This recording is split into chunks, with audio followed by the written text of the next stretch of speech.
What it is, what it do, what's poppin'? It's your boy Marquise Q-Sad with another rendition of The Way to 8 coming to you live from the neighborhood. What's going on? It's your go. Take your time, brother. Take your time. You gonna work with it? Hey, it's your boy Sharon, aka Trick Night. Hey, what's good with you? It's Red Rashawn. And it's your good brother, Easy E. That wine over there good? It's a real super casual vibe today. Nah, for real. What kind of wine we got over here, fellas? We got Moscato. Moscato. The barefoot. Hey. The barefoot. Yeah, I fuck with it, bruh. So, we know this is supposed to be our... What is supposed to be our... What kind of episode is supposed to be today, fellas? Another rendition, another go around of the quote. You like I did that? I see you trying to bite my foot. We're not going to talk about that. Okay. But, yeah. Bro, because you ain't saying it, bro. I did. But I was trying to change it up, bro. You know we can't, be the same all the time. What is it? If it ain't I thought the first was for season 2. But my man, go ahead. Say what you want to say. Bro, this is supposed to be our Q&A episode. I know we didn't get to do it the first time around because we had the I Can't Breathe episode, if I'm correct, right? That was correct. You stand correct. So, we want to make sure we give the people what they want. We're getting a good amount of questions in, so let's just, off our hearts, some eyes are clear, Yeah, they're clear. Let's get into it. Alright, first question was sent. Well, this is like I said, we had to do this. We had to push it back some because I can't breathe. But someone wanted to talk about Doja Cat and I guess her rebranding about and her comments about that juicy booty. Yeah. For the white supremacists. I really didn't know who Doja Cat was before all this stuff really happened. Y'all boys listen to Doja Cat? I listened to the Move. When she first came out, Move, I was like, yo, that go hard, bro. Fine. She was fire. I listened to her before that. She was a completely different person as far as the way she styled herself, the way her music was. When I say person, I mean a different artist. Mm-hmm. And so I feel like when Mood came out, she definitely rebranded herself to be in that more pop culture because she was in that weird R&B alternative category. So do you think that? So did you know any hints of this, how she was gonna respond, how she felt about black people during her first stages? Well, I think the issue is how she feels about white people. Cause I feel like she's okay with black people. I think it was her being in these deep circles with the white people that created this uproar. Yeah. But I could definitely tell she hung around a lot of white people in her early music and the way she kind of branded herself and displayed herself.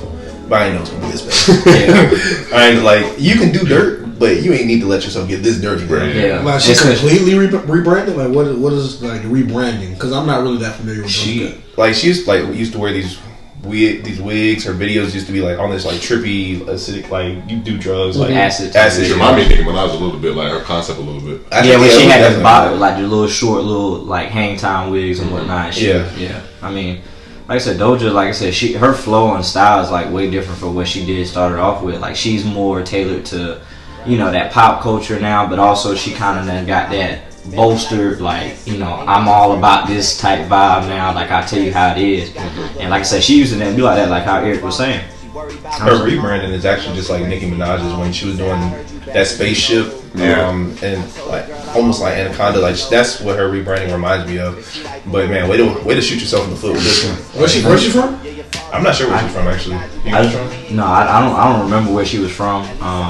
But like I said, I know she definitely shot herself in the foot. Nah, bro. She lost a lot. What exactly did she say? I know people don't like her because of this racial issue. What exactly did she do? I think it was the fact that, and this is all I remember, but she was in the chat rooms with these white supremacist groups online. Back in the day, right? Back in the day, yeah. But the issue is that she was still in those chat rooms. She never took herself out of it. Mm-hmm. So I think she's still active though. I know she probably still. I don't know. She active. I don't know. I think she might have been active. I don't know how recent it was. I think maybe she has some activity within the last year or something like that. If you was active anytime, that's a red flag. That's a red flag. Yeah, for sure. But I think her still being active. Yeah. No, that's definitely a problem. She's from LA. I think that's LA. Honestly, that's career suicide. Honestly, you literally kill your career off of something that you supposedly don't do anymore, and it just all came to light. Like I said, with the Mark Wahlberg thing, I totally forgot about that.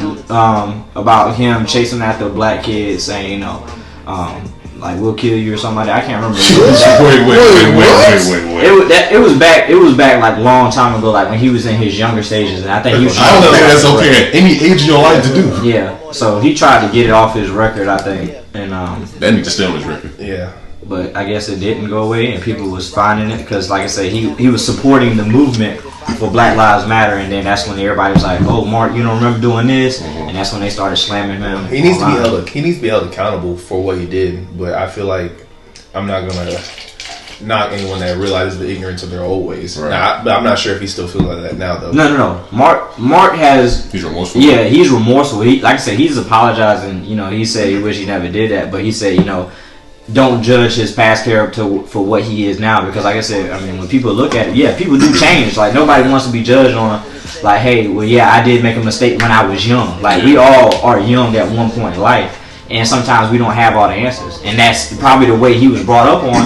But like I said, once you get that change and you around different, you know, ethnicity groups, you like, hey man, you know, I changed my perspective about how I saw you, man. I see what you go through, and I see what I go through. So, like, you know, let's try to make a change, make a difference going forward. I just feel it's kind of ironic because, you know, I mean, I feel like Doja Cat was like on a good run with her rebranding. Like, she had like a Nicki Minaj feature on something, like she remixed. But I felt like this just came out of somewhere where like someone was probably trying to take it down. Like, I felt like she was getting so much traction that, all right, this can't be too good to be true. You know what I'm saying? It's the timing. Like I said, with everything, with racial tension, like I said, it's just the divide part. Like I said, you got all these celebrities that think they're very untouchable when it comes to this, but like I said, your career can end just like that, because if it's anybody who got endorsements, oh man, your endorsements, that's extra money that's getting pulled because of a comment that you made years ago, like with Kevin Hart, with the LGBT community.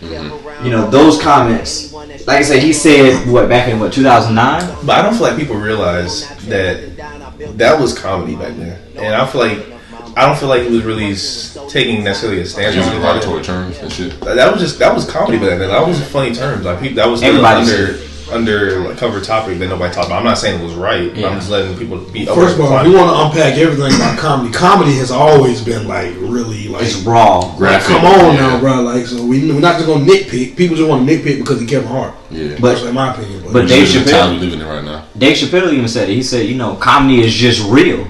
Like I said, people don't understand that when they bring it to the stage. Like I said, this is just real. Like, it may sound harsh, but it's like bringing these problems to the light, and a lot of people don't want to hear it because of the realism behind it. Like I said, with race, you know, color, you know, how black people act, how white people act, you know, you bring that through a comedic view, but it's just being real because of the experiences that you had in your life. So, you just said that because when you said, I thought of Desi Banks and like how he kind of like, I ain't gonna say appropriate, but like, you know, like how hood niggas be, like that's his thing. Yeah. And I feel like he made those comments about, you know, the Black Lives Matter movement. Like, he used that for comedy, and then like people kind of chastise him for like, how you gonna do this, but don't, you know. It was crazy. I don't think he was using it for comedy. I think he was trying to be sincere, but like he didn't understand the full. He didn't understand what he was talking about. That's all it was. Like the picture that he used, like I think what was the most after that picture there was like a shooting. Bloody Sunday. Yeah, Bloody Sunday. Come on, bro. You don't even know what you're talking about at this point. But even to bring back the Doja Cat, like, do you guys feel like she'll be able to come back from this or come back from that? If she in chat rooms with people that's racist, I would never listen to her music. No. That's real. I'm giving you my opinion. And then like, I was also thinking like, but she's not what she's saying now about everything. I'm gonna do some more research into it. I think that's what we all should do. People that are listening, you should do the same thing. But because I'm just going off what we're talking about right now. Yeah. If she was in chat rooms with white supremacists, I'm not listening to her music.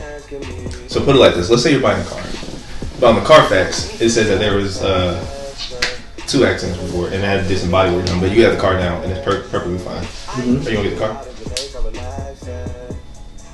I mean, it's a lot more things we need to discuss than just if I just want to get the car. But those are exactly. There are a lot more things you have to discuss and take into consideration. That's what Sean said. Do the research. Yeah, that's what I said. But if you're going, I'm just saying, like, do we forgive and allow people to like stuff like that? We can forgive, but if she was in chat rooms of recently of last year, you said last year. I think it was her like early on. I think it was early on. I don't know. Like, I'm saying that she was her account was still in the chat room. I'm not saying that she was actually in the chat room. So we don't know if she was active recently. Correct. Okay. I'm a firm believer that people can change, but I'm a firm believer also when people show you their true colors, believe them the first time. Correct. So I feel like you should take a mixture of those two things. Like I said, I'm gonna look into it a little bit more, but in terms of where I'm at right now and the information that I have right now, it's a big no. Yeah, that's a fair assessment. You know what I'm saying? Like, I'm not gonna say I'm not just gonna go back and listen. Like in 2 weeks from now, and you be like, Sean, you listen to some Have you done more research? And I say no, then you can be like, all right, Sean, you gotta look at it from both angles. I'm gonna hold you accountable. I know you gotta look at it from both angles, bro. So yeah, I can see her rebranding. It's gonna take some time for real. She's gonna have to have a solid PR team or whatever. No, like for if you're sincere, we'll be able to tell. That's how. I mean, all she did was just give an apology, but like I said, like I haven't heard anything from her like as of recently, so that might be her trying to like focus on rebranding. And to address her apology, like I saw it on live, and I'm just telling you what I report. I'm not taking bias, but she had all these scripted out things, and then she just said scripted out. She wrote all these things, and then she's like, "This doesn't even sound sincere. Like this just sounds like an apology, so you guys accept me." But she doesn't want. She's white. She's mixed. Her mother, I think, is like South African or something like that, and her father is black. Or something along those lines, like something like that. Okay, that's an interesting question. Good person, good question. Whoever asked that question, right. That's a good question. Next question: religion versus relationship. How it ties into modern day society. So religion versus relationship. Religion versus relationship. The question says religion vs. period. Relationship. How does it tie into modern day society? I think that's like apples and oranges. You really should be comparing those.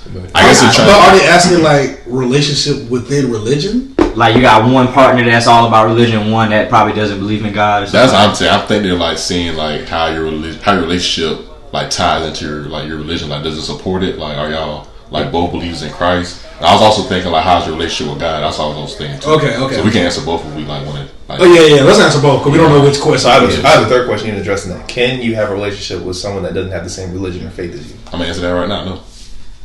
Well, are they atheists or they just don't believe? They don't believe in what you believe in. So they can believe in something. They can be Muslim and you can be Christian. Okay. I mean, it's possible. It's possible. You just have to adapt. Are we asking our opinion, or are we asking? Is that how? That's all we can give, honestly. Okay. That's. Okay. We're all speaking for ourselves. We're not saying this how it should be. Okay. Exactly. Me personally, I'm not going to be in a relationship with nobody that doesn't believe what I believe. I feel like it would be, but again, a lasting relationship or in a relationship in general. Cause I feel like if I'm in any relationship, I want it to be lasting. So I'm not about to be in a relationship just for fun. You know what I'm saying? Yeah. So, in my opinion, I want my significant other to believe the same thing I believe in. I'm not saying I'm going to be forcing them to believe in anything. Right. But I feel like we can have healthy conversations and I can explain to them why I believe these certain things. And we can just have a conversation about it. I feel like... I mean, I'm thinking about it too. Like, how often does like your religion come up on a day-to-day basis anyway? Like, if y'all believe in what y'all believe in as like, you know, being two separate beings, I mean, that's not going to be the main focus of your relationship. Right. You know what I'm saying? But I know, like, when you start having kids, you want to like instill in kids a certain religion. So I feel like, but your faith and your religion tie into your morals as well. Yeah. And so I feel like that's where things can become like conflicting. Or that's where tension arises within the household. Yeah, and I don't think nobody wants a tension basis, you know, when it comes to like, hey, you know, we together, but our religion trying to keep us away from each other. And since I said nobody wants to beef over like, okay, well, you see this view on what you want to see, and I see this view on what I want to see, and especially if you got kids tied into it, like, you know, you can't force that on to nobody. Like, you know, somebody's going to choose what they want to be. Like, you know, I don't have a problem with you being what you want to be. You know, like I said, Sean, I agree with Sean. Like I said, it definitely is, you know, something that you have to think about. It's hard to kind of adjust to somebody who is a different religion from you because certain things that they do is different from you, right. And you may feel like it disrespects how you go about certain things. So, like your prayer time, how you pray to God, and how you pray to whoever they pray to. You know, it may be different, and you might have like a negative connotation towards him. Like, I don't know. I feel like you definitely can like make it work. I just feel like it'd be really hard. Yeah, it would take two people that are very understanding and very like open-minded. Open-minded that can listen. But what's hard about that is though there are different divisions within Christianity in itself. And like, let's say you're in a united house and you both believe in God. Okay. Damn, I'm getting choked up over there. You need some drugs. I'm just saying. Like, I mean, it is though. You gotta think about it. You have your Catholics, your Lutherans, like Anglicans, or like you have all those different divisions of Christianity itself. So like, you can be united with that, but it's hard enough to practice Christianity together just because of how people grow up. Let's dive into that a little bit. Me and Q had this conversation. We had this conversation the other day, but we did. Okay, let's give some background. Talk to us. When I grew up in the church, so I grew up going to my grandmother's church, in Lake City, South Carolina. Shout out Lake City. If anybody Lake knows City that. Panthers, yes sir. The big league. All those But guys. it was an apostolic church, apostolic holiness, and then I also went to my dad's church. His church was an AME church. AME. So I feel like I got to understand like different spheres of Christianity, blah blah blah. Right. I don't necessarily believe that there should be like different. Cause there's Baptist, there's Methodist, there's Episcopal. I understand all these churches like they have like a specific doctrine they believe in, but they all believe like in a God. In God. They all believe in Jesus Christ. They all believe in that. Blah blah blah. But I don't necessarily believe that's how it should be, in my opinion. You feel like there should be a uniform way that we I feel that worship? I feel like God didn't mean for us to have all these different. I just don't think God meant for us to have all these different denominations. I feel like He meant for us to have our own unique relationship, though. No. That's the thing. If you think about it, and if you believe in God, if you're a Christian, just hear me out for a moment. Why would God come to the earth that He made, around man that He made, to die for man that He made? Why would He come to earth? All this stuff He made. So why would He just come here, down the cross for man, if it wasn't about the relationship? I feel like people get too caught up on the denomination and the bylaws, the church and the tradition. I feel like people get too caught up into that, and I feel like God just wants the relationship. Yeah. If He didn't want the relationship, why would He do that? all of that? He didn't have to do all that. He God. He made it. He Oh, snapped his finger and fixed all. He did all that because of the relationship. Yeah. And I feel like I just feel like people don't understand that really, or they don't really look at it the same way. That's just me. I feel that. Yeah. So how do you like? Does that make sense a little bit? No, it definitely does. A lot of sincerity and genuineness in it. Like, why would He go out His way? Why would He do all that if it wasn't for it? Because He wanted a specific relationship. Yeah. And I feel like sometimes when we get in these denominations, and not saying that nothing's wrong with that, because I grew up in that.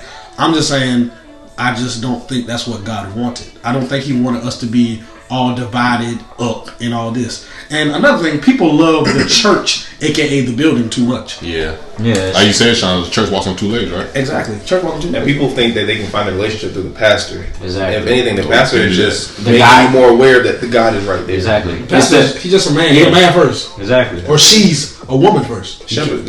He can't lead you to it now. Like I said, you got to go there and you got to want it for yourself and want to get the word, want to build that relationship with God. And like I said, now if you had that reflecting your relationship, that's on you. Like I said, with marriages, like I said, they always say, well, God is the third strand. Like I said, I mean, if you don't have God in your relationship, like I said, a lot of people are like, oh, well.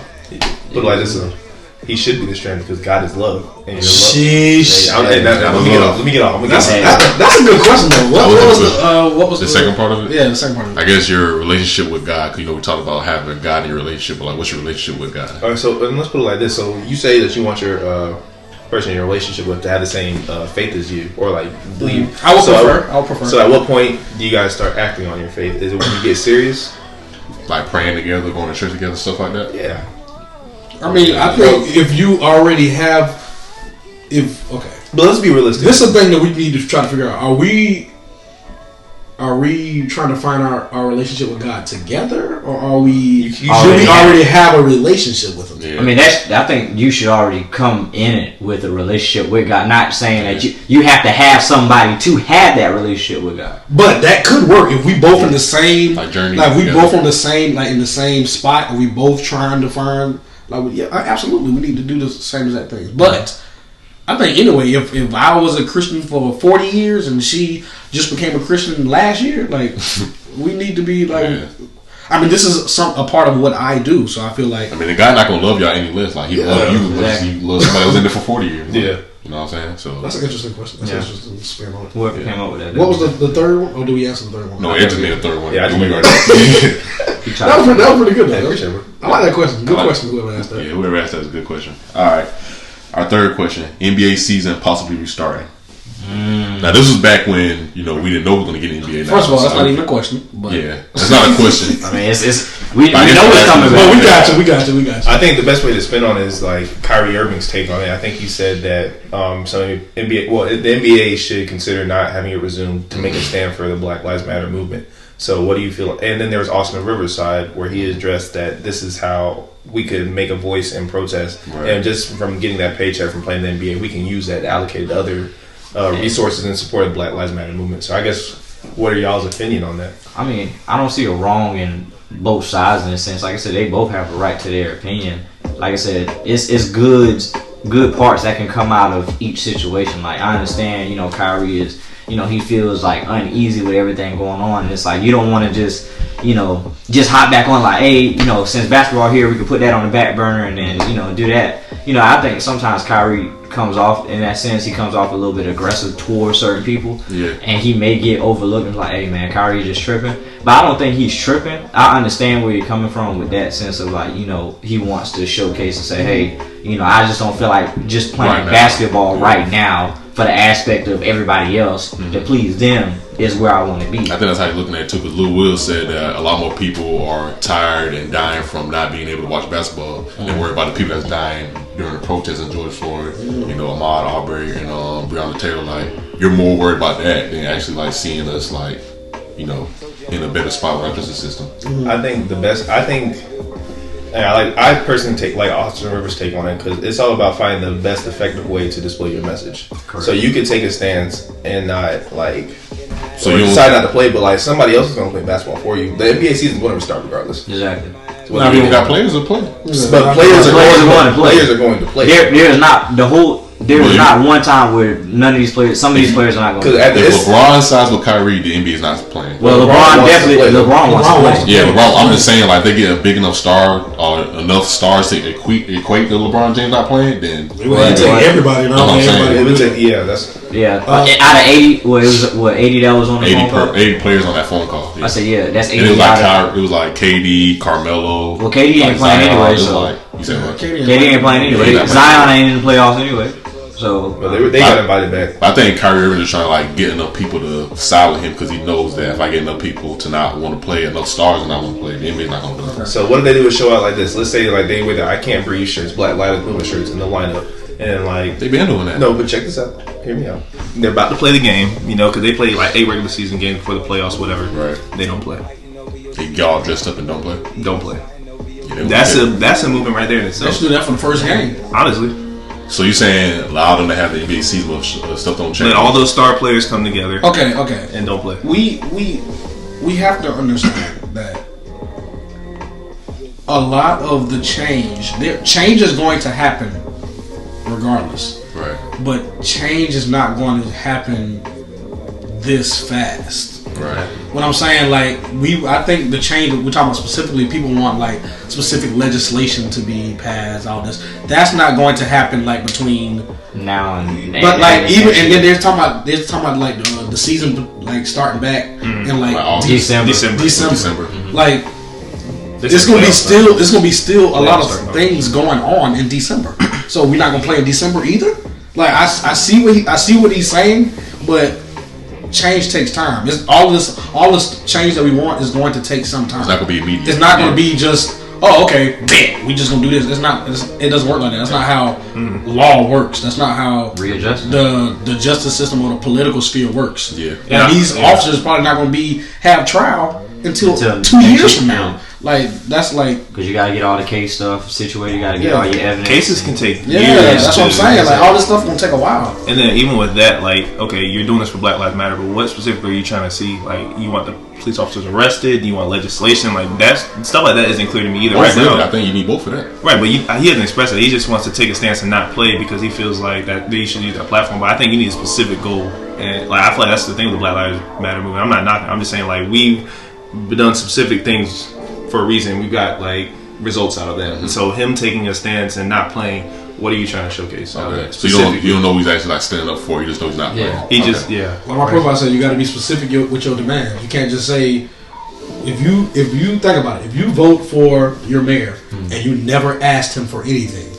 and at the end of his term, you're like, he ain't done nothing for black people. What did you ask him to do? Exactly. You just put he did exactly what you asked him to do. He did nothing. You ain't asked him for nothing, so he did nothing. That's how you got to think about it. Like you got to be specific with your demands. Exactly. And like I said, the whole fishy thing, like what I try to understand with his comments, like, you know, the fishy, like, you know, I was like, well, what's fishy about doing the Orlando thing? Like, you know, I don't think it's a thing about. I don't think they're gonna try to get him out there and kill him or something. I don't think it's nothing like the NBA is trying to. They're probably gonna be the safest place in the world if you think about it. But they're also trying to prevent COVID too from spreading to the players because that's what shut down the season in the first place. First of all, let's credit the NBA. The NBA has worked around always been more progressive than any other league per se. Yeah. Let's be realistic. Actually give players a platform to actually speak their mind, like they encourage. And that action plan that they have, like I said, who would have thought of coming up with an alternative way to continue to go forward with the season at Disney World or at an isolated place and making sure that the daily things, they'll be able to play golf, they'll be able to sit down and eat with their teammates. Like a little resort for them. Exactly.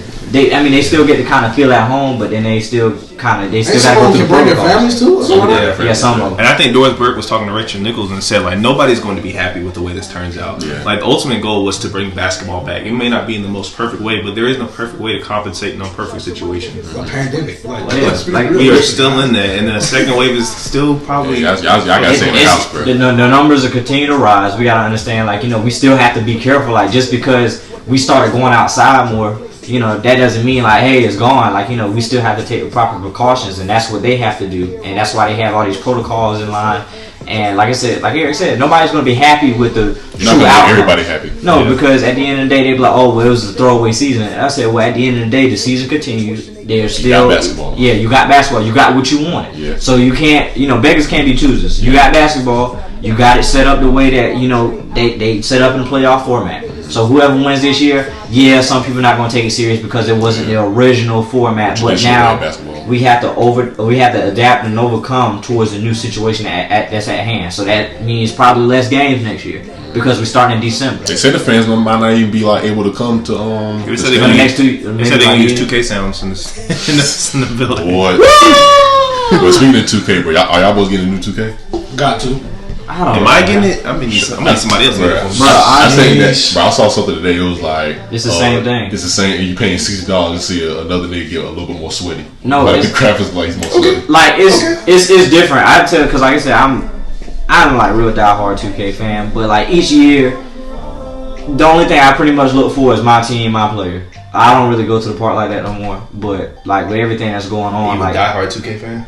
I mean, I work. I ain't got time to go. You just a hard 2K fan. I work. You a hard 2K fan. That's it. I said, bro, I try to go in my career, get my stats up. You know, I try to grind as much as possible when the game first come out. Mm-hmm. But then after that, 2K has this like certain plateau when they always drop. Literally, the first initial week they drop. It's always a glitch. There's always something wrong with the game. I don't know buy it when it first come out. And let me touch on that, ladies. Be careful. I'm being careful. I'm just saying. Watch yourself. And I have another JB moment. I just, you know, if you take care of your man, okay. I promise he's gonna take care of you 10 times fold. Sheesh. Talk to him. And that's on God. Talk to him. That's on God. Because if the man's supposed to be a provider, you provide him. You show him something uncharacteristic from the stereotypical role that you're supposed to have as a woman to your man. He gonna take care of you because he gonna know where home is, and he gonna know he got you. So what exactly you pitching? What exactly you pitching to the ladies? Whether it be an Xbox X or his PS5, do whatever it takes to keep his heart alive. That's what I'm saying. Shoot. That's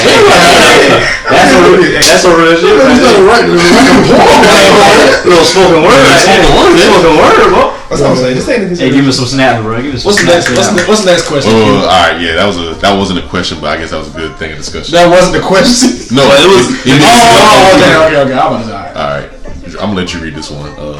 Read out. Eric.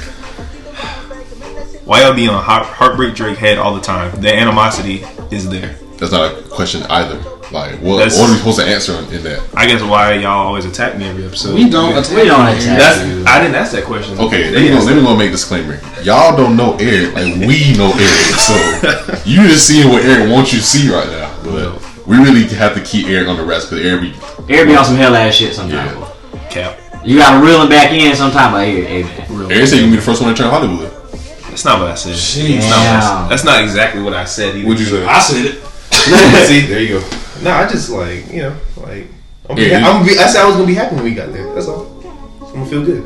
Yeah. Everybody gonna feel good, right? But y'all make Hollywood and feel good is two different things. And then, bro, we say you gonna be the first one to switch up. You've been kind of switching up lately, bro. I'm not gonna lie. I've been switching up. Tell me. Eric, you Tell just, him right now. Bro, Eric, when you come and like see us, bro, like you all be the first to leave. And let's just put that in context. I drive an hour and a half to come record. So yes, I need to return home, Q. Y'all Eric, wasn't there about to cook for me every night. So we never went to Society Hill. Right, but y'all don't. Q, y'all don't come to me as much as I come to y'all. Eric, because you're the only one there. Exactly. I'm just saying, y'all boys knocking me for my travels when I'm really the only one traveling here. Yeah, we travel too. No, y'all don't travel like me. Okay, if Sharon don't have time. four of the people is in one spot, no, you're in that. You're not addressing the basic statistic here. What's the basic statistic? I travel more than y'all. So why you? No, that's true. Right. So but you okay? What do you counteract? You make it sound like we never travel to see you, and this is why we always have to cuss Eric out because he's trying to do something like that. He'll run into everybody else in the world there, bro. But you're the only one that lives there though. Like it's 3 of us live here in Columbia. Mm-hmm. 1 of us live in Lexington. Mm-hmm. You live in Society Hill. I can see if 3 or 4 people live, but no. But to answer your question, yes, you travel more than everybody. Okay. Yes. But my thing is like, bro, why are you keeping tabs if our relationship is just so genuine? Like, I don't count how many times. I only brought that up. I only brought that up once people asked about the animosity because they can see it. That's that question. No. We ain't gonna do that. No, but it's all love. It's all love. Alright, even though that was a terrible question. Probably which question we got so far.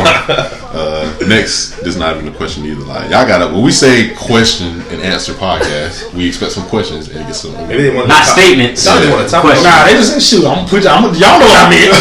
They said we about to spell. I ain't put the question mark in that like that. You know. Does money change your perception of people? I.e., ATL new situation. I think it does sometimes. I mean, I think people change when they get money, but I'm gonna see you for who you really are.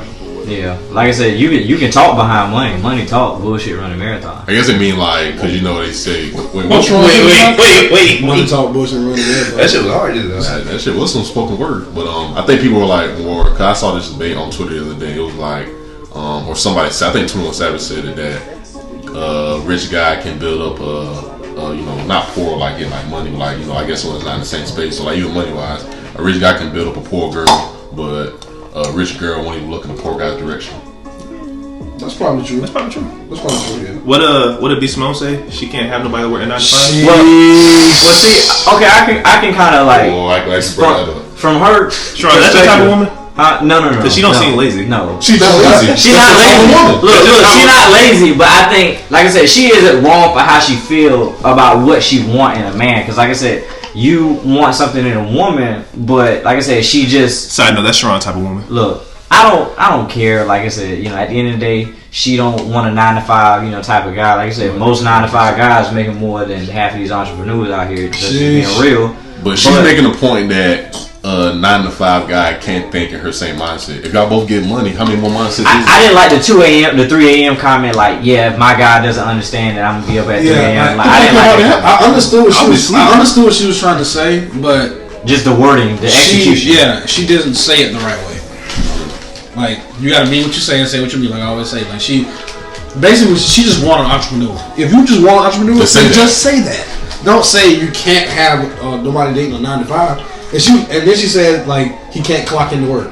Okay, not all 9 to 5s clock in. Right. Like that's not how it works. But a lot of people like, bro, your first job was a 9 to 5. So how are you saying you're so far away from? She still works a while now, so I'm pretty sure she still got a. She still got to clock in a while.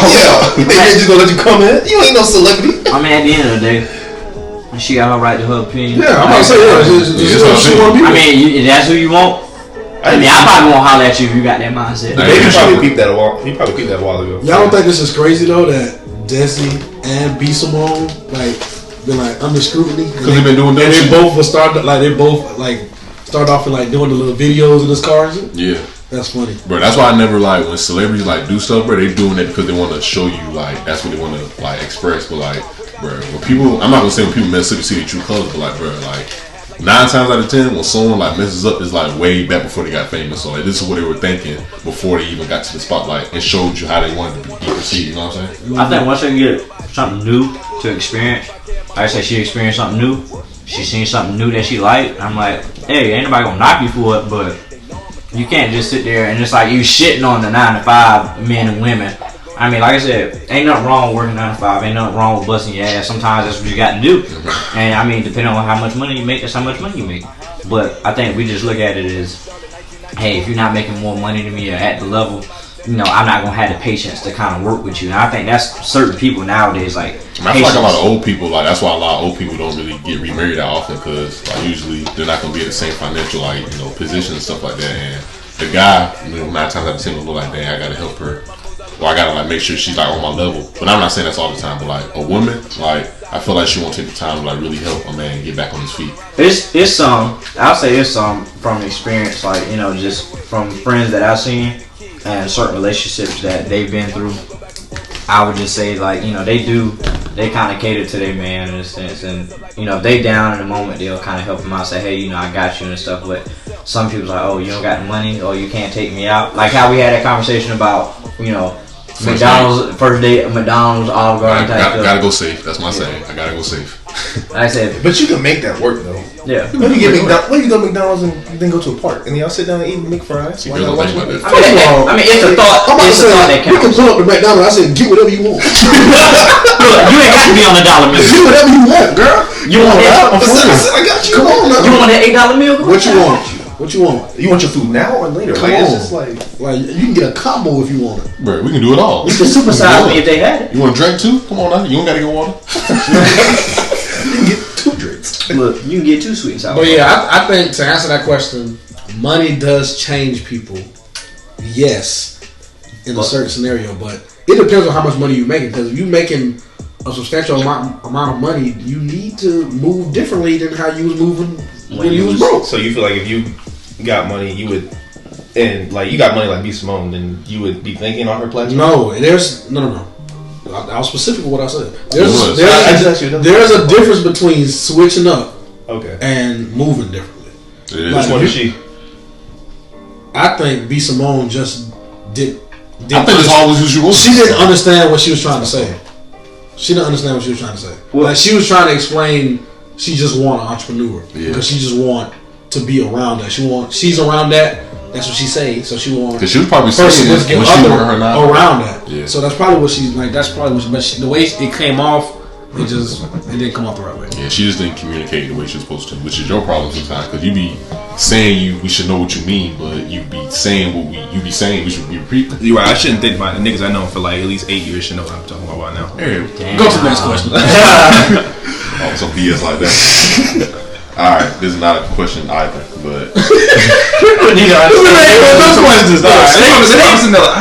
look, statement and question are totally two different. I guess they want us to expand on it. So, Greek life, the denouncing of members. This is around that time that your fraternity brother denounced. Who fraternity brother? Mine? Yeah, both y'all. They ain't mine no more. What he say? What he do? He put up the cross? Jesus Christ. Y'all never met that man? So no. So the question, they just said like Greek life. What do we think about Greek life? Like, I guess they want us to address just talk about it. Oh, just talk about it. Yeah. Okay. Well, can you address the denouncing part, please? Yeah. Was that the right way to do it? Don't tell me about you denouncing. Okay, I don't understand. This is me personally. People pledge for different reasons. Right. Always. And I think that kind of goes back to why people denounce. Because they joined for the wrong reasons. Or they joined thinking it was something when it really wasn't. Or in terms of that. That's bad perception on it. Yeah. So I think you just gotta know, you just gotta understand what it is. You gotta understand the scenario. You just gotta know what you're doing. You gotta know what you're getting yourself into. That's really all it is. That's life. You just gotta know what you're getting yourself into. Mm-hmm. And I don't know. They be talking about like God and I don't know. I don't understand. Because the guy said that the fraternity was steering him away from a relationship with God, but like all the fraternities that I'm aware of and that our boys are, like, we're Christian-based fraternities. So yeah. The issue is that he just realized that he's not as close to God as where he should be. That's the individual journey that you're going to have to take, regardless of if you were in a fraternity or not. He sounded like you trying to like use a fraternity as a scapegoat.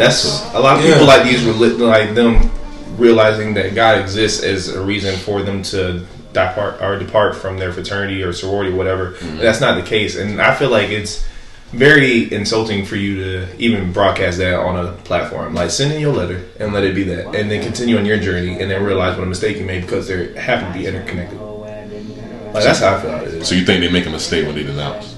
No, cause I'm glad they did that because now we know that you were never part of the cloth. You know, you fooled us once, but fool us twice. It's not happening again. So. Yeah, I don't. Yeah, I feel like that's a touchy topic, but based on what I said, I think people join for the wrong reasons. Mm-hmm. I think people don't really understand what they're joining for. Mm-hmm. I think people see the glitz and the glamour of it, but don't really understand what it really is and what it really was founded for. Mm-hmm. Sororities and fraternities. So that's sure. How does that look from the outside in when you see stuff like that? I think it's hilarious. It's funny, but it's corny as hell, bro. Like, it's definitely absolutely corny. Because like, why are you like using the platform to be like, "What's up, y'all? Like, y'all may know me as," and then like you say, like, "Yeah, I'm officially denouncing myself." Like, bro, like if you really wanted to do that with sincerity, I feel like you just like you said, send a letter. Yeah, you could have done that behind closed doors. Like, you don't have to broadcast that because now you're going to be looking like a real weirdo and dork. People are gonna ask you regardless. Like, even if you post a video, like if you didn't post a video, but since you're posting a video, they're gonna ask you why you denounced, and then why did you post a video? Like, it's just a whole set of questions that I'm pretty sure they would want to avoid, but people don't think. I think with Greek life, talk to them. Alright, it's really let's talk about it. Let's talk about it. Not the do's and don'ts. Let's just talk about like things with Greek life. We have to stop thinking. I say this all the time. We have to stop thinking, in the black community especially, when you go to college, you have to pledge. Let's stop making it seem like pledging is a prerequisite to graduation. It's definitely because it's not. You don't have to be Greek. You don't have to do it. Like, it's not like nobody holding no gun to your head and say, "Be Greek." Like, choose one. Yeah, like, that's not how. That's not how it is. So, but it's almost like the popularity kind of thing. I think about like high school, like everybody like try to play a sport, everybody try to be good at something. Like, I think this is the popularity, like the trend, like popularity platform that people can get to. Like, dang, if I be Greek, then people will know who I am. You know what I'm saying? If you was corny before you, I don't know how many times people have to say that. Like, people say that all the time. People been saying that before we was Greek. We've been saying that now. Like, while we was Greek, if you corny, you just corny. If you lame, you just lame. I'm not trying to be mean, but that's just what it is. Yeah. Like, but a lot of people have, I feel like, attention deficiency issues. Mm-hmm. Like, they want the attention to be on them. They can know they're corny, but like, I feel like a lot of people just want to be looked at. I feel like Greek life has become that platform for people in college to like be looked at. You know, people love to be seen. Yeah, people love to be seen, and they just like to use that vision on them for just college. And I don't feel like a lot of people realize, like, when you did this, this was a long-term commitment that you promised to do and stuff like that. It's supposed to carry on after your college days are done. That's like I told y'all. Like I said, you know, when I asked y'all, like, you know, further obligations, like after, you know, college, like, you know, it ain't just all about, like, you know, the parties and the glitz and glamour where everybody try to make it to seem to be. That really don't even matter. Yeah, people just see that. People see that on social media and they think, you know, initially that you know, I'm about to go get lit at a party. That is what it is, but they don't see like the historic side of it. You know, some people do, some people don't. But like I said, initially, you know, some people from what people that I know, you know, FMU, but FMU. But I fuck FMU, bro. I do too. Yeah. I fuck the whole city. That's the city. Come on now. Come on. It's just some people that just, you know, bro. If you're out there and you wonder, you think about Greek life, just do your research. And by do your research, I don't mean looking on Google, looking at YouTube, looking at, like, actually read books and understand what it is and talk to people. Yeah. Talk to people that you trust. Like, that's what niggas mean when they say do your research. Like, talk to people. I also feel like, I know you said like the black community has to stop making a requirement to like be Greek, but I feel like as a black community we need to stop glorifying this so much, because like I feel like, you know, going to a party, like all the lights being flashed on you when you step out, like the black community really does glorify like Greek life. You know what I'm saying? Mm-hmm. So like there's as much responsibility as us to not instill it in them for it to be a requirement, but we also have to stop glorifying it too. Like it's something that's so like that you have to do, because a lot of people feel like that, bro. I have to be Greek or else I didn't go to college. You know what I'm saying? I feel like I'm gonna counter right there. I'm gonna say like the black community should uphold that, but I think the black people within that community to realize that not everything is for them. Like this ain't the role that you have to fulfill. You know, it's okay that you just went to college and stuff like that. Yeah. Like if your dad is a Omega or whatever, like okay, that's cool. That doesn't mean you have to be. You can be just you, and that's fine. That's perfectly fine. But a lot of people don't even realize their true self, and that's why they get caught up in like, oh, let me do this and that. Maybe that'll help me understand who I am. Yeah. First of all, there's plenty of cornballs and dorks in Greek life. So I mean, it's really the same thing. It really ain't no difference. You just corny with letters. That really made it for time. But like if you be yourself and be who you are, like that's gonna get you indoors far more than the letters gonna get you indoors. The letters it's definitely gonna give you some connections. Yeah. But you gotta be the person first. Like. So my thing on that, like. So how do you kind of attack that? Like, you know, like I said, a lot of people, you be yourself, but people don't see you for who you truly are. And sometimes people are influenced by their peers, and their peers kind of detour them. Like, hey man, don't be like that, man. You ain't gonna be able to. Nah, man, just be like this. And they start acting out. Like, what do you say to your line brothers or your bros? Like, you know, what are you talking to them about? When like, they're not being themselves. Yeah, when they're not being themselves, and when you notice your other brothers is like, you know, hey man, y'all need to chill out. Like, you know, y'all. I guess when you knew them before y'all became Greek, like say if y'all was friends or not, and then after they became Greek, like they started like being so. You address them like any other friend. Like you see them acting different, stepping different, you confront them. Like that's all you should do. It's just like being Greek. It doesn't put you in this exclusive class or anything like that. Like people are still people at the end of the day. They're gonna still do and have their niggerish ways or whatever. So like you just gotta communicate with them like an individual, like someone you respect. I mean, and even if you do that, that don't mean necessarily they're going to change. Exactly. Because like I said, when I prefaced my first statement, I said that people pledge for different reasons. Right. So if you are automatically pledging for the strolling at the party, you're going to be strolling at the party. You can be the first one in there because that's what you pledge for. Yeah. If you pledge for popularity, if you pledge to get girls, then that's what you did. But if you pledge for other reasons, then you know that those are just surface level things. Those things really don't matter in the grand scheme of things. You know what's crazy? People from the outside in will see what you really pledge for compared to you seeing it for yourself. Because then you'll realize, like, okay, this is just what they know me as. And you'll realize that you don't really have that value. Right. This is just what you do. And it's just. But I hate when people always be like, oh, like you switched up or something like that. When in fact, the way you saw me changed before I even got the chance to change.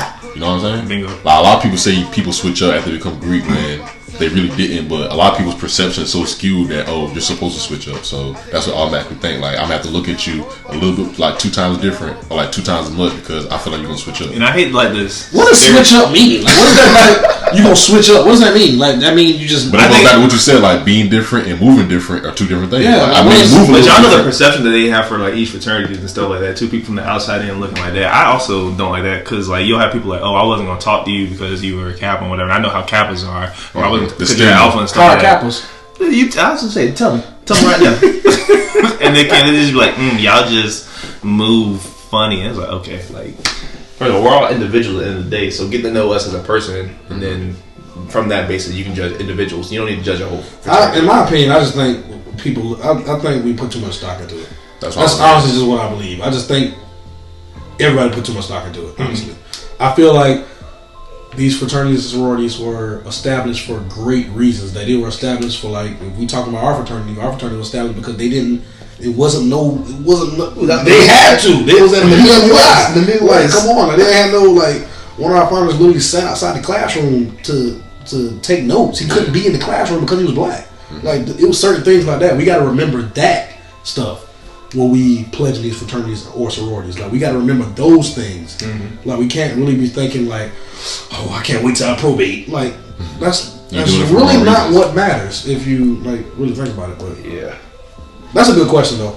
That's a good question. I like that question. That was definitely a good question. All right, next question. This is an actual question. Appreciate whoever sending this question because this is an actual question. Who would you like to interview on the podcast?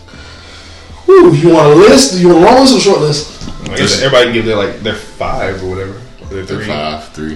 Whatever you want to do. Living and not living, or like just living. Let's do living first. Let's do living first. Kendrick Lamar. Okay, you go here. So soon? What you mean so soon? I thought you would give like 3. Oh, okay. Side by side. All right. Kendrick Lamar, Barack Obama. You said we're doing living, right? Yeah. Kendrick Lamar, Barack Obama. But you go ahead, bro. I still wait for my third one. Alright, I'm gonna take it or you got it? I think I got it. Okay. Alright, I'm gonna say Donald Glover. Charles Gambino, for those who don't know. At this point, you should just know. But Issa Rae, I really like her. And, Talking about the actress? Yeah, she's straight. and if I had a third, I think I would probably. I think Barack Obama. Barack Obama. Yeah. Solid. I would say Charlamagne the God, J. Cole, and sheesh, that's tough. It is. I want to say my third one. Okay, Bill Gates. solid. Denzel Washington. Solid. Solid.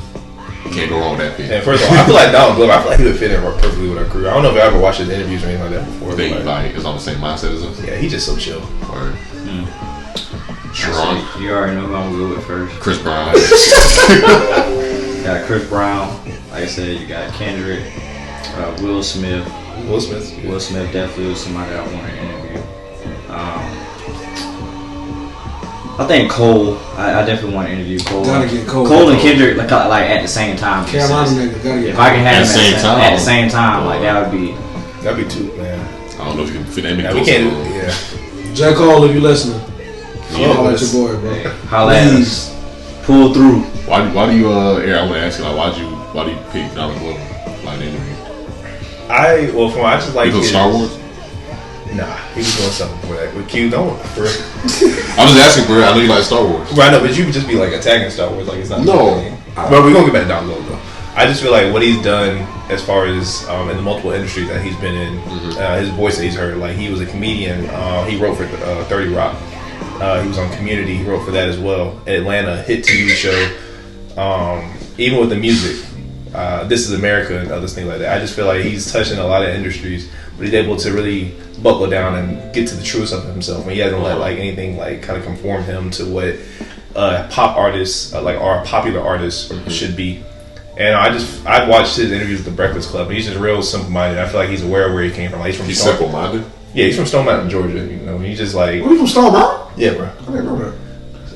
And We gotta get John Moran on there too. definitely got Yeah, to right. Oh, definitely. Yeah. I feel like wait, were you done talking about Donald Glover? Yeah. I was saying I think I want to interview Bill Gates because if we were doing non-living, it would probably be Steve Jobs before Bill Gates. Right. Because Steve Jobs was like definitely a pioneer. In definitely a pioneer. Like, bro, he got fired from his own company and made a competing product, and then his company rehired him. You know what I'm saying? So like, plus like a lot of people say like Steve Jobs was an asshole. So I just want to like in my major like I'm kind of seeing like why people are where they are, but they're so smart. And like they say Steve Jobs was a terrible people person, but he was so smart that you know he influenced the whole world. Like he really had the world in his own hands. If you think about it with his technology, like because he was so far ahead of everybody.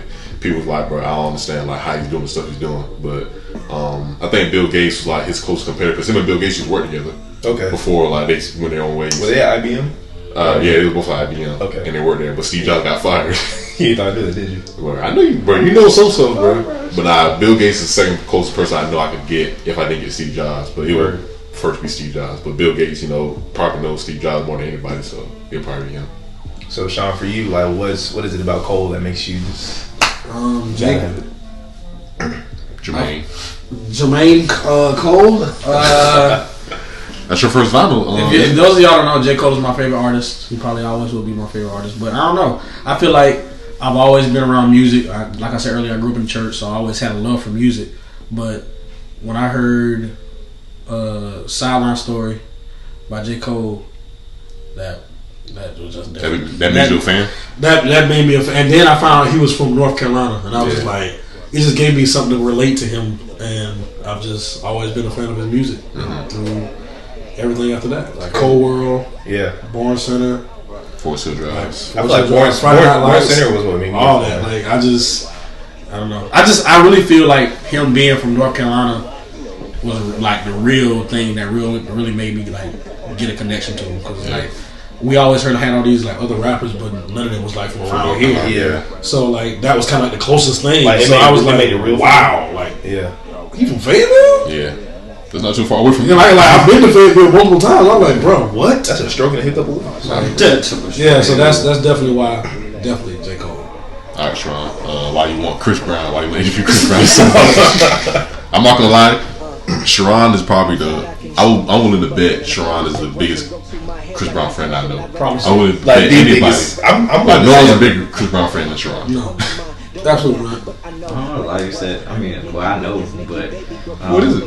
Like I said, the main thing why I want to interview him is, like I said, because a lot of people don't see him for who he truly is. Nobody truly sees that side of him, like, you know. And you see, and you feel like you're the only one that sees it. No, I'm not. I know I'm not the only one that see it. Like, but certain people, they still are on this judgmental state, like, oh, Chris Brown ain't shit, you know. Chris Brown so you're one of the ones that see him for who he really is. Yeah, like, you know, somebody makes mistakes. You know, there's reasons behind certain mistakes. People fuck up, and you got to go on about life. Like I said, you know, with the situation with him, you know, a lot of people's like, oh, I'll never forgive him for the Rihanna situation. But First of all, Chris Brown was like 17 when this happened. They was both like young. They was both hitting each other. Come on, absolutely, they both was fighting. It was a fight. Come on. Rihanna's cousin already said that she was being abusive towards him. Like, when they was in Jamaica, they was at some party. And they was in a toxic relationship. Yeah, and then she slapped the shit out of him. I can see Rihanna doing that too. Like, she said something to slap him, and like I said, you know, when he explained himself on Welcome to My Life. That was a documentary that was on Netflix, right? Yeah. Like I said, when he finally explained himself, people was like, oh, why you wait so long? Because the simple fact of, y'all wasn't going to hear it if he came out, because y'all going to see it as a sorry-ass excuse why he did what he did. They weren't going to listen to him. Exactly. And I said, it's both sides to the story. Chris Brown definitely went down like a deep, dark spiral after that, because like I said, it did take a hit towards his career for advertisements and, you know, endorsements that he had. Still. But he's still one of the greatest walking R&B singers on this freaking planet. I feel like what's crazy is that because of that situation with Rihanna, he's not getting the acknowledgement that he needs. I feel like people see him as just an R&B artist where he really could have trendsetted it. He could have been like up there with Michael Jackson. Yeah. Like I said, even after that stuff happened and he did a tribute to Michael Jackson, like, everybody kind of felt for him in that moment, because like I said, he know where he could have went, and that one situation just kind of destroyed and knocked him down. Yeah. And like I said, to me, like I said, I'm attracted to his music because like I said, he's different. He taps into everything. He can dance, he can sing, he can rap, you know, he can do pop, he can do... You sound like a Drake. Drake can't dance. Drake definitely can't dance.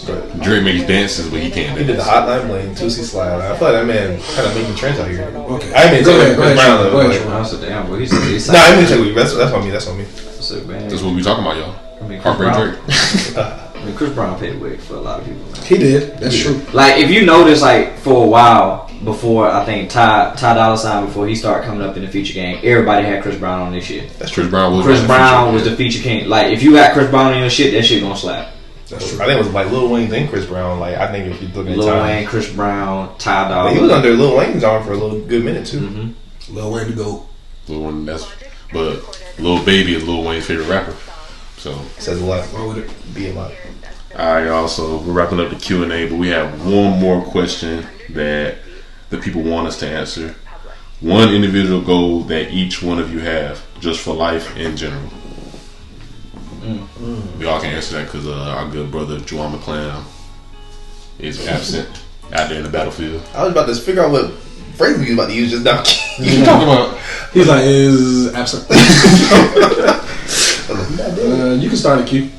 I can start it. Yeah, you can start it.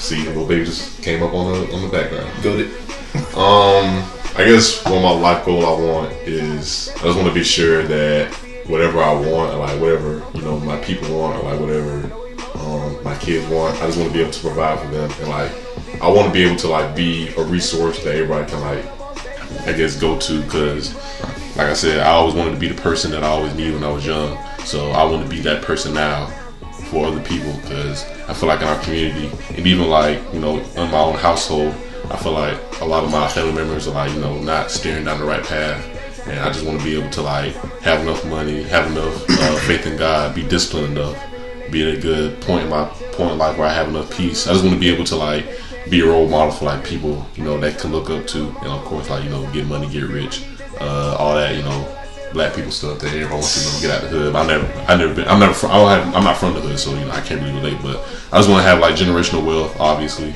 I'm from the country, worse. Yeah. Shit, I just want to be a resource, but if I can go to, I just want to be at a point in my life where I'm wise. I want to be very wise, like with finances, life, spirituality. I just want to find the best version of myself. You want me to go here? You got it. I got it actually. So one of the things that I've always wanted to be is a great father. I feel like that's just a huge goal of mine. For those that don't know, I didn't have my father for the most part of my life. I mean, he's still not there, but like from age 4 to now, non-existent. And I've seen the wear and tear that it's had on myself and how I had to build myself up as an individual. Like it took me a long time to recognize my worth and my value and things of that nature. Mm-hmm. And I've kind of seen that it's kind of stemmed from that. And so I've always told myself from a young age, like if I ever have kids, I would never do my kids the way, I was done to my father, or my father did to me and stuff like that. And I feel like that'd be fulfilling for me. That'd be a great purpose. I'm pretty sure God has some other great things He wants me to do. But knowing that I raised a kid and gave them the love, security, and structure that you need in a family-oriented relationship and stuff like that is something that I try to strive for. So everything I'm doing now is really just to prepare, like you said, for the future generations, whether it be generational wealth and health and all those things of that nature. But I just want to make sure as a father, I lead and I'm able to provide that security and comfort and love for my children. Sheesh. I like how we taking a spin of these questions because we could have asked the questions like a normal. Right. I want to be a source. I want to be a firefighter. $500 by the end of the Yeah, I like all the things y'all say. I want to be a great father, of course. I want financial flexibility. But I think the main thing that I want for myself, I want to be the change. Mm-hmm. In your profession? I just want to be the change, and that's it. Like, I feel like we as a people, we talk about it a lot and we complain about it a lot. I just want to be it. Mm-hmm. So when will you know that you were the change? Like when do you know that you're the change at the moment? Like what does that look like for you as far as like I know that I reached my goal? I don't know what specifically, because I feel even when you become the change, like there's like change doesn't have an end goal. Yeah. I think like you change and like it's different things that can happen. I think it's a long term thing. Mm-hmm. It's a marathon. So well, you want to be the agent for change, it sounds like you want to be that person. Yeah, I want to be the change. Like it's kinda like chopping down a tree. Mm-hmm. Do you have any specific things that you want to change? Well, of course I want to work in, if you want to get into all that, of course I want to work in like some form of local government. Yeah. Okay. So more like I like government, right? But it's multiple. The reason I didn't say that at first because it's multiple things I want to touch. Okay. Like I have a real passion for music. I have a real passion for like actually understanding music, not just like just say I like music, but like I really have a love for music. So like, yeah, I want multiple streams of income too. Same, that's a good one. I need financial flexibility, financial freedom. Gotta have. But to answer your question, I'm going to be the change. Rashawn McClam is going to be the change. Mark my words. Speak it. Love it. Mr. Knight. Well, last but not least. Like I said, I'm always a big believer of, like I said, Mr. McClam over here, what he says, like, leading the change and going forward in life. Like I said, everything that I'm doing, I want to be able to lead by example. Give that to, my siblings. Give that to my friends, my family. It don't matter who it is. I want to be able to be that uplifting spirit to say, hey, anything's possible. You just gotta sacrifice and put your mind to it. Mm-hmm. Because, like I said, life is the journey. And like I said, I've been through a hell of a ride, along the way, and I've learned a lot. And I want to be able to give that to other people and let them know like certain situations you're going to go through. You're not always going to have the resources that you exactly need, right? But you are going to make a way out of no way. Mm-hmm. You got to understand. So you want to advocate for that? Exactly. I want to advocate for that. I also want a lot of situations to come into place for these kids without fathers. Like I grew up without my father, and that was kind of tough growing up. Being in a single family home with my mom, and she raised 3 kids. It was rough. Like I said, your dad leave you when you're 2, and then 2006 when I first moved to Florence, the courts forced him to see me. Yeah. And the thing is, you buy me a WrestleMania DVD and a video game that kind of say, hey, here's for all the lost time. And you think my dad did that too. Like WrestleMania. Well, he got me a Star Wars game, but it's just like I didn't. Well, check this out. He got me a Star Wars game for my PlayStation 2. But I didn't have a PlayStation 2. I just played on his system. And so I brought the game down. My parents were like, well, why did you bring that? My dad got me a lawnmower when I was 12. That's a good present. That's a solid gift, bro. Now for me, You can make money with a lawnmower. but I want to play 2K and Madden with my And friends. he said, "Well, that's how do you get 2K Madden with your friends with the lawnmower? Look, you gotta I'm gonna give you a fist. I'm gonna teach you how to. Come on now. look, you got You didn't call him down right now and say, look, I appreciate I it. understand what you was doing. It all makes sense. It's full circle. But Sherrod, to touch on you, I feel like one thing that you like express as something that you want to see is mentorship. I mean, I do want to do some mentorship. Like for real, I feel like that kind of really ties in everything that you've been saying, and I just threw a word on it, but that's something I feel like that you really kind of preach because you know what it's like, where we're from and stuff like that.